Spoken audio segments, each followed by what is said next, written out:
नमस्कार दोस्तों, स्वागत है आप सबका आज की इस वीडियो में। इस वीडियो में हम देखेंगे कक्षा छठवीं की सामाजिक विज्ञान हिंदी माध्यम की माह मार्च की वर्कशीट का पूरा हल। इस वर्कशीट का कंप्लीट सॉल्यूशन आपको प्रोजेक्ट कार्य के साथ कराया जाएगा। प्रोजेक्ट कार्य भी दोस्तों आपको इस वर्कशीट में मिलेगा। प्रोजेक्ट कार्य, ठीक है, और प्रोजेक्ट कार्य के सभी क्वेश्चन मिलेंगे। तो चलिए शुरू करते हैं। सभी क्वेश्चन को हम एक एक करके देखते हैं और सभी क्वेश्चन के आंसर आपको मिलेंगे। चलिए शुरू करते हैं और देखते हैं पहले क्वेश्चन का आंसर क्या है। देखिए, पहला क्वेश्चन है, निम्न प्रश्नों के उत्तर दीजिए। निम्नलिखित की उपयुक्त जोड़ी बनाइए। तो आपको क्या करना है, इसमें जोड़ियां बनाना है। तो देखिए, कुछ जोड़ियां दी गई हैं, इनमें आपको बनाना है। तो देखिए, हम इन्हें किस प्रकार से मिला सकते हैं। देखिए, स्तूप क्या होता है, स्तूप होता है टीला, तो इसको आप इस प्रकार से मिला लीजिए। शिखर से आप मिलाएंगे। देखिए, शिखर क्या होता है, गर्भगृह के ऊपर के ऊपरी लंबाई के निर्माण, ऊपरी लंबाई में निर्माण कहलाता है शिखर। उसके बाद मंडप क्या होता है, स्तूप के चारों ओर वृत्ताकार पथ, ठीक है। उसके बाद गर्भगृह क्या होता है, देवी देवताओं की मूर्ति स्थापित करने की जगह। उसके बाद प्रदक्षिणा पथ क्या होता है, मंदिर में लोगों को इकट्ठा होने की जगह। तो इस प्रकार से आप मिला सकते हैं सभी को। तो इस प्रकार से हमारा पहला क्वेश्चन कंप्लीट हो गया है। उसके बाद हम देखते हैं question number second. Question number second बोल रहा है, कागज के अधिक से अधिक उपयोग वाले कार्यों की सूची बनाइए। इसे कम कैसे किया जा सकता है, इस पर अपने सुझाव लिखिए। तो देखिए, हम कैसे करते हैं। कागज का सर्वाधिक उपयोग निम्न कार्यों में होता है। पहला है समाचार पत्र में, कॉपियों में, पुस्तकें, नोट आदि के निर्माण में। तो ये सब हम लिख सकते हैं। और उसके बाद आगे देखते हैं, इन सभी वस्तुओं के लिए कागज का उपयोग होता है। इसे कम करने के लिए हमें कागज की रिसाइकलिंग की क्रिया अपनानी होगी। तो इस प्रकार से इसका आंसर आप लिख सकते हैं। उसके बाद अगला क्वेश्चन देखते हैं। क्वेश्चन नंबर 7 है, चीनी तीर्थयात्री भारत क्यों आए। किन्हीं दो चीनी यात्रियों के नाम बताइए। जहां भी गए थे उन स्थानों के नाम लिखिए। तो हम लिख सकते हैं, चीनी यात्री भारत के बुद्ध के जीवन से जुड़ी जगहों एवं प्रसिद्ध मठों को देखने के लिए भारत आए थे। चीनी यात्रियों में फाहान एवं हैंसांग प्रमुख यात्री थे, ठीक है। उसके बाद अगला क्वेश्चन देखते हैं, निम्न प्रश्नों के उत्तर दीजिए। स्वच्छ भारत मिशन कार्यक्रम क्या है, इसे प्रभावी बनाने हेतु अपने सुझाव लिखिए। तो इसके हम आंसर लिखते हैं, स्वच्छ भारत मिशन भारत सरकार के द्वारा शुरू किया गया एक राष्ट्रीय स्तर का अभियान है, जिसका उद्देश्य सभी शहरों एवं अधोसंरचना को साफ रखना है। लोगों को प्रेरित कर इसे प्रभावी बनाना, लोगों को प्रेरित कर इसे प्रभावी बनाया जा सकता है, ठीक है। उसके बाद क्वेश्चन नंबर 12 है जो इसी का, भारत में स्थानीय मानक समय किस देशांतर रेखा से माना जाता है। तो इसमें लिख सकते हैं, भारत में 82.5 पूर्वी देशांतर जो कि इलाहाबाद के निकट नैनी से गुजरती है, इसके समय को मानक समय माना गया है। उसके बाद अगला क्वेश्चन है, नदियों द्वारा निर्मित मैदान सघन जनसंख्या वाले होते हैं क्यों। तो इसका आंसर आप लिख सकते हैं, मैदान बहुत अधिक उपजाऊ क्षमता वाले क्षेत्र होते हैं। यहाँ परिवहन के साधनों का निर्माण करना आसान है, इसलिए यह मैदान सघन जनसंख्या वाले राज्य हैं। उसके बाद आगे देखते हैं क्वेश्चन नंबर 3, निम्न प्रश्नों के उत्तर दीजिए। पहला क्वेश्चन जो है आपका, ग्राम सभा एवं ग्राम पंचायत में अंतर लिखिए। तो ये क्वेश्चन है, इसका आंसर आप लिखेंगे, ग्राम सभा का अर्थ एक गांव के सभी लोगों की एक सामान्य सभा से होता है। 18 वर्ष की आयु पार कर चुके लोग जिनका नाम मतदाता सूची में है दर्ज हो जाता है। ग्राम सभा की समिति को ग्राम पंचायत के रूप में जाना जाता है, जिससे सभा द्वारा सभी चुने हुए प्रतिनिधि होते हैं। इस प्रकार से इसका आंसर आप लिख सकते हैं। उसके बाद अगला क्वेश्चन हम देखते हैं। अगले क्वेश्चन का आंसर आप कैसे लिखेंगे। क्वेश्चन है, ग्राम पंचायत की बैठक में किन किन विषयों पर बातचीत होती है, अपने आसपास के वरिष्ठ जनों से चर्चा करके लिखिए। तो देखिए, ग्राम पंचायत के विकास में, ग्राम पंचायत में विकास कार्य की जिम्मेदारी प्रधान और पंचों की होती है।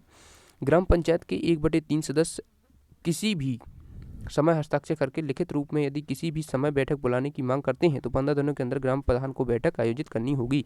उसके बाद अगला क्वेश्चन है, क्वेश्चन नंबर 7 है, ग्राम पंचायत को अपने खर्चे हेतु आय कहाँ से प्राप्त होती है। ग्राम पंचायत, तो इसका आंसर आप लिखेंगे, ग्राम पंचायत को अपने खर्चे हेतु आय वित्त आयोग से प्राप्त होती है, जो राज्य सरकार द्वारा सीधे ग्राम पंचायत में प्रदान की जाती है। उसके बाद क्वेश्चन नंबर 4 है, चित्र देखकर प्रश्नों के उत्तर दीजिए। आपको ये चित्र दिया गया है, ये सांची के स्तूप का चित्र है। इसमें आपको कुछ क्वेश्चन पूछे गए हैं। पहला क्वेश्चन है, ऊपर दिया गया चित्र किस स्थल का है, पहचान कर लिखिए। तो आप लिख सकते हैं, यह चित्र सांची के स्तूप नामक स्थल का है, ठीक है। उसके बाद अगला क्वेश्चन है, इस स्थल का निर्माण किसके द्वारा कराया गया था। इसका आंसर आप लिखेंगे, इस स्थल का निर्माण सम्राट अशोक के द्वारा करवाया गया था। उसके बाद अगला क्वेश्चन है, इसके निर्माण में कौन कौन सी सामग्री का उपयोग किया गया था। तो इसका आंसर लिखेंगे, इसका निर्माण विशाल पत्थरों, बालू एवं स्ट्रेड आदि से किया गया। उसके बाद अगला क्वेश्चन हम देखते हैं, यह मध्य प्रदेश के किस जिले में स्थित है। तो इसका आंसर यह मध्य प्रदेश के रायसेन जिले में स्थित है। उसका अगला क्वेश्चन है, यदि आपको इस स्थल का भ्रमण करना हो तो अपने निवास से स्थल तक पहुंचने के लिए सुगम मार्ग पता कर लिखिए।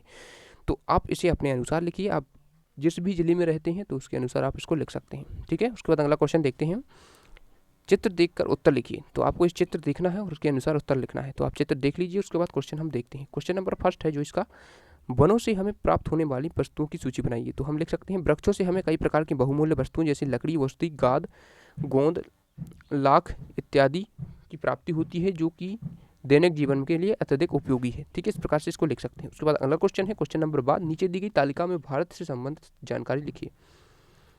तो भारत से संबंधित जानकारी लिखना है तो अक्षांशीय व देशांतीय विस्तार इस प्रकार से लिख सकते हैं। वह केंद्र जिस शासित जिसकी राजधानी लेह है तो लद्दाख लिख सकते हैं। उसके बाद पश्चिम में स्थित सागर अरब सागर है, दक्षिण में स्थित पड़ोसी देश श्रीलंका है, और पूर्व से पश्चिम तक भारत की बहने वाली नदी है नर्मदा नदी। इस प्रकार से आप लिख सकते हैं सभी के आंसर। उसके बाद अगला क्वेश्चन हम देखते हैं। हाँ देखिए, अगला क्वेश्चन क्या है, कौन पवन भारत में वर्षा लाती है। कौन सी पवन भारत में वर्षा लाती है। तो हम लिख सकते हैं मानसूनी पवनें भारत में वर्षा लाती हैं। उसके बाद अगला देखते हैं प्रश्न क्रमांक 6। प्रश्न क्रमांक 6 के उत्तर देखते हैं। पहला, नगर निगम के कार्य शहर के निवासियों के जीवन को किस तरह प्रभावित करते हैं, लिखिए। तो कारण है इसका, घरों और बाजार से कचरा जमा और उसके निपटारा, इससे सड़कें व गली साफ सुथरी रहती हैं। उसके बाद अगला जो पॉइंट है, नलियों को साफ रखना, इसके शहर साफ रहता है, इससे शहर साफ रहता है। तो इसको आंसर इस प्रकार से आप लिख सकते हैं। उसके बाद दूसरा क्वेश्चन है, नगर निगम अपने काम के लिए धन कहाँ से प्राप्त करता है। तो नगर निगम अपने काम के लिए विभिन्न तरह के कार्य करता है, जैसे संपत्ति कर, मनोरंजन कर, दुकान से, ठीक है, दुकान से लिए गए कर द्वारा, पानी के बिल द्वारा एवं सड़क द्वारा इकट्ठा करता है। तो इस प्रकार से आप लिख सकते हैं नगर निगम अपने कार्य के लिए धन कहाँ से प्राप्त करता है। उसके बाद इसका प्रोजेक्ट कार्य आप देख लेते हैं। देखिए, प्रोजेक्ट कार्य में हमें क्या करना है, प्रोजेक्ट कार्य में खसरा कहलाने वाले इस रिकॉर्ड में पटवारी ने नीचे दिए गई जमीन के नक्शे के मुताबिक सूचना भरी। इससे पता चलता है कि जमीन का कौन सा टुकड़ा किसके नाम है। इस रिकॉर्ड और नक्शे को देखिए और मोहन और रघु की जमीन से संबंधित सवालों का जवाब दीजिए। आवश्यकता पड़ने पर अपने माता पिता से बातचीत कीजिए। तो चलिए हम इसको देखते हैं। आपको प्रोजेक्ट कार्य को बिल्कुल नहीं छोड़ना है, 20 अंक आपको इसमें मिलेंगे और कुछ ही क्वेश्चन आपको इसमें करने हैं। तो आप पहले इस सारणी को देखिए जिसमें खसरा 5 है, इसमें लिखा है, और यहाँ पर क्या लिखा है आपका, क्षेत्र हेक्टेयर में क्षेत्र लिखा है, जमीन के मालिक और पिता पति का नाम लिखा है, और यहाँ पर बटाई पर दूसरे किसान का नाम और बटाई का हिस्सा, ठीक है। तो ये है यदि तो दिया है, ठीक है। उसके बाद इस साल जोती गई जमीन, फसल, क्षेत्र, अन्य फसलें और प्रति जमीन और सुविधाएं। तो इस प्रकार से ये इसमें सारणी दी गई है, उसके अनुसार इसमें डाटा भरा है, इसके अनुसार हमें क्वेश्चन का आंसर देना है। पहले नंबर पर है मोहन बल्द राजा राम, गांव उमरपुरा, जमीन का मालिक, ठीक है। इस प्रकार से आपको ये सब दिया है, इसके अनुसार हमें क्वेश्चन के आंसर भरने। तो आप इस सारणी को देख लीजिए, हम इसके आंसर देखते हैं, ठीक है। इसमें चिन्ह भी दिए गए हैं, कुछ चिन्ह हैं जैसे सीमा का चिन्ह, कुआ का चिन्ह, चारागाह, पक्की सड़क, कच्ची सड़क और पेड़। तो हमें ये नक्शा दिया गया है एक खेत का, उस खेत के नक्शा के अनुसार हमें क्वेश्चन के आंसर देने हैं। तो चलिए हम देखते हैं इसके आंसर क्या है। पहला क्वेश्चन है, मोहन के खेत के दक्षिण में जो जमीन है वह किसकी है।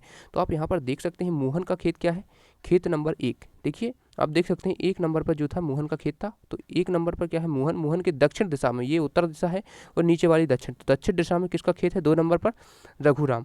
तो आप लिख सकते हैं रघुराम इसमें आंसर, ठीक है, रघुराम की जमीन है, ठीक है। उसका क्वेश्चन नंबर 12 है, रघुराम और मोहन की जमीन के बीच की सीमा पर निशान लगाइए। तो आप देखिए यहाँ पर जो रघुराम की जो जमीन है और मोहन, तो इनकी जो सीमा है यहाँ पर आप चिन्ह लगा लेंगे, ठीक है। उसके बाद अगला क्वेश्चन देखते हैं। क्वेश्चन अगला है, खेत क्रमांक 3 को कौन इस्तेमाल कर सकता है। तो खेत क्रमांक 3 आप देखिए यहाँ पर, खेत क्रमांक 3 जो है मध्य प्रदेश सरकार घास का मैदान है, तो मध्य प्रदेश सरकार इसे यूज कर सकती है। तो आप लिख लेंगे जो खेत क्रमांक 3 है ये वाला, तो इसको कौन यूज कर सकता है। आप लिखिए इसका आंसर, देखिए इसका आंसर आप लिख सकते हैं मध्य प्रदेश शासन। तो इसका आंसर आप मध्य प्रदेश शासन लिख लीजिए। उसके बाद दिए गए चिन्हों के आधार पर, जो क्वेश्चन आपका है, दिए गए चिन्हों के आधार पर खेत संख्या 2, 3, 6 से संबंधित क्या क्या जानकारी हमें मिलती है। तो आप पहले देखिए इसको, देखिए यहाँ पर खेत क्रमांक जो 6 है आपका, 6 है, 2 है और 3, इनमें आप देख सकते हैं इसमें एक पेड़ लगा हुआ है, और खेत क्रमांक 6 में पेड़ है और चारागाह है और कुआं है, ठीक है। और खेत क्रमांक 3 में भी एक कुआं है। तो इस प्रकार से इसकी जानकारियाँ आपको लिखना है। तो इसको आप कैसे लिखेंगे, चलिए देखते हैं। देखिए खेत क्रमांक 2 के कोने में एक कुआं स्थित है, ठीक है। खेत संख्या 3 में पेड़ लगा हुआ है और एक कुआं भी है, ठीक है। खेत क्रमांक 6 में पेड़ व चारागाह स्थित है। तो इस प्रकार से इसकी जानकारी आप लिख सकते हैं। उसके बाद हम देखते हैं जमीन बटाई देने का अर्थ अपने अभिभावक से पूछ के लिखिए। तो अभिभावक से पूछ के लिखना है तो देखिए हम इसको इस प्रकार से लिख सकते हैं। जमीन बटाई का अर्थ है कि खेत से उत्पन्न होने वाली उपज का आधा हिस्सा जमीन के मालिक को और आधा हिस्सा खेत में काम करने वाले किसान को मिलता है। इस प्रकार से हमने कक्षा 6वीं की सामाजिक विज्ञान की वर्कशीट का कंप्लीट सॉल्यूशन देख चुके हैं। और अगली वर्कशीट यदि आपने नहीं देखी है तो हमारे चैनल पर प्लेलिस्ट पर आप जाकर वहाँ से सभी वर्कशीट देख सकते हैं कक्षा 6वीं की। और चैनल को सब्सक्राइब कर लीजिए और थैंक्स फॉर वॉचिंग।